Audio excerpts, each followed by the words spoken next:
Pues ya estamos de regreso, amigos, y continuamos con nuestra tertulia de análisis político. Yo quisiera leerles, aunque solo sea algunos párrafos, una carta que me ha llegado de un pintor, amigo, creo que además un gran pintor, que es catalán y que, en fin, les voy a leer la carta y ustedes ven lo que cuenta. Dice: podía haberte escrito antes y adelantar con mi carta acontecimientos que todavía tenía que ratificar y que hoy confirmo con pena. A finales del mes de agosto de 2009 tomé la decisión de abandonar con mi familia Cataluña y afincarme en Valladolid. Razones sociopolíticas me arrojaron a tomar una decisión tan drástica como abandonar la tierra de mis ancestros. Ferrer Dalmau es un apellido catalán hasta la médula, catalán desde el principio de los tiempos. ¿Qué te voy a contar? Hoy, desde tierras castellanas, serenado y tranquilo, puedo confirmar mi condición de voluntario exilio. Asqueado de la corrompida manipulación, de la mentira, del clima bélico político, de la falsedad de una historia de Cataluña, parece que ya solo de Cataluña, que nos intentan imponer y que a la vez rechaza cualquier otro tipo de modo de pensar y de actuar. Nunca he negado, pese a que me haya costado algún disgusto, mi gran amor a España y a su historia. Tampoco he renegado de mi condición catalana y creí que ambas identidades podían converger, al menos hasta que unos miserables decidieron separar siglos de unión.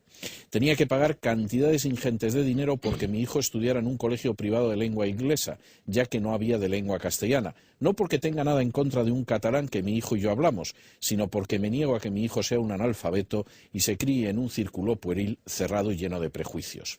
Mis impuestos tenían que verse malogrados en intereses independentistas que no son los míos, y pese a que muchos artistas recibían bochornosas ayudas, subvenciones y favores por bailarle el agua al gobierno, otros preferíamos pintar soldados y, para más inri, españoles, porque incluso cuando pintábamos tropas catalanas lo hacíamos fieles a la historia con una bandera de España, lo que para mi satisfacción les cabreaba soberanamente. Hoy vivo en paz, dolido por el paso que he dado y el abandono a mis raíces, pero aliviado también de haber dejado atrás parte de mi pasado para hallar un presente real sin beligerancia y sobre todo con la idea de España que tanto he anhelado. Sirva esta carta como testimonio y prueba por si un día alguien se atreviera a negar la mayor de que un catalán ha tenido que marcharse de su tierra ancestral por culpa de la corrompida manipulación, de la mentira repugnante, por culpa de un pueblo que solo ha aprendido a obedecer y callar. Un pueblo heredero de inmigrantes acomplejados que se avergüenzan de sus orígenes y se unen a esas doctrinas antiespañolas.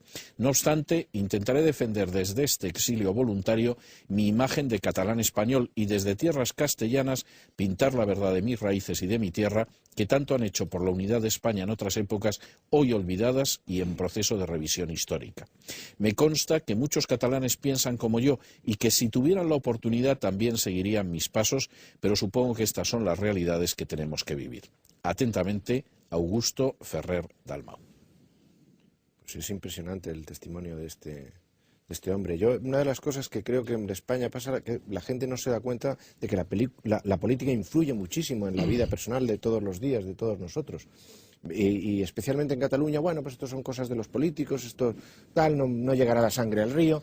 Un poco en el ambiente ese del España no se rompe cuando se proclamó el Estatuto catalán. Sí. Pues sí, al final, no sé si España se romperá o no, esperemos que no, pero al final las personas, cada uno de nosotros, se ven afectadas por las decisiones políticas que se van tomando.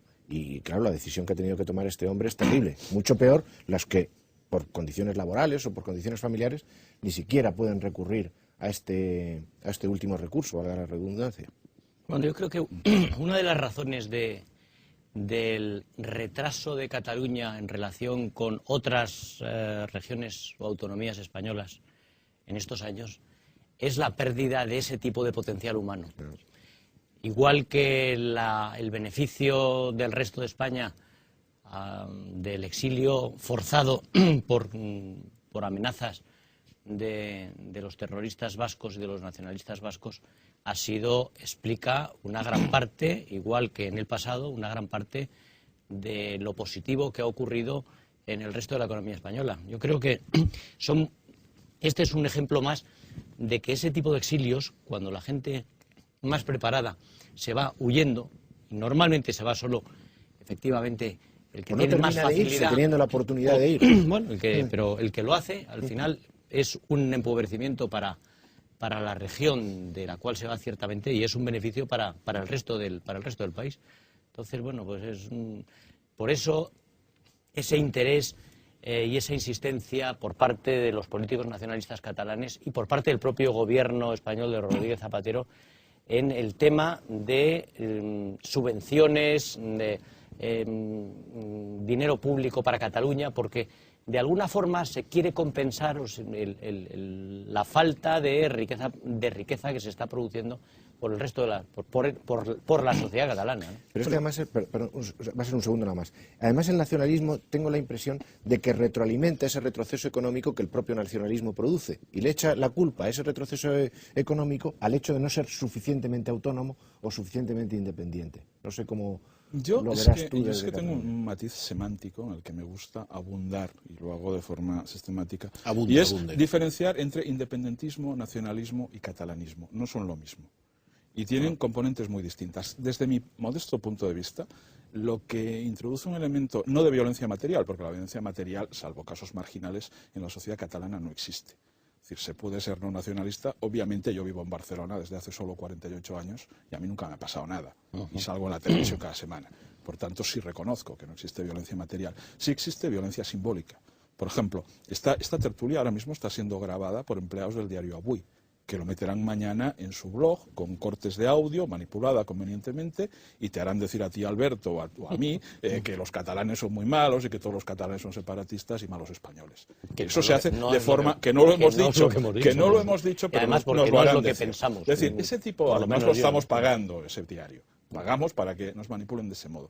Es decir, yo creo que lo que dificulta la vida cotidiana, lo que la hace hostil, desagradable... ¿Somos tan importantes? En el diario Avui tenemos una sección fija cada día. Un tal Luis Montserrat, al que saludo desde aquí porque nos está escuchando, seguramente viéndonos, el tipo vive de nosotros. Supongo que además hará un libro. Es aquel que hizo las barbaridades de cierta cadena de radio, ¿te acuerdas? Ah, sí, sí. Pues sí, vive de nosotros. Vive de nosotros. Sí, sí. Hay que reclamarle el copyright. Le hacemos el trabajo. No, pero eso os quería decir. Lo que hacen desagradable la convivencia, la vida cotidiana, y no hay otra vida más que la cotidiana, es el catalanismo, no el independentismo, que es minoritario. Se acaba de ver este fin de semana. O sea, yo ahora mismo soy partidario de convocar un referéndum vinculante. Los nacionalistas radicales lo piden, pero yo también. Hagámoslo mañana, porque sacan el 20%. CiU ha dicho que no quieren, que no es el momento, que todavía la sociedad no está suficientemente preparada. Está clarísimo que vamos a esperar una generación más. Hombre, en fin. si en Vic está por la historia el 20%, imagínate en Cornellá, cuánto está por la labor. Eso está claro. Pero entonces, decía, el independentismo plantea un proyecto que es político. Todo lo aberrante que tú quieras, pero político. Quiere un estadito nacional, vale. Es una idea política. El catalanismo plantea un proyecto metafísico, que es construir una identidad mítica o reconstruir una supuesta identidad mítica que ninguno de nosotros ha conocido porque no vivimos en el siglo XVIII ni en el XIX. Y entonces, bien...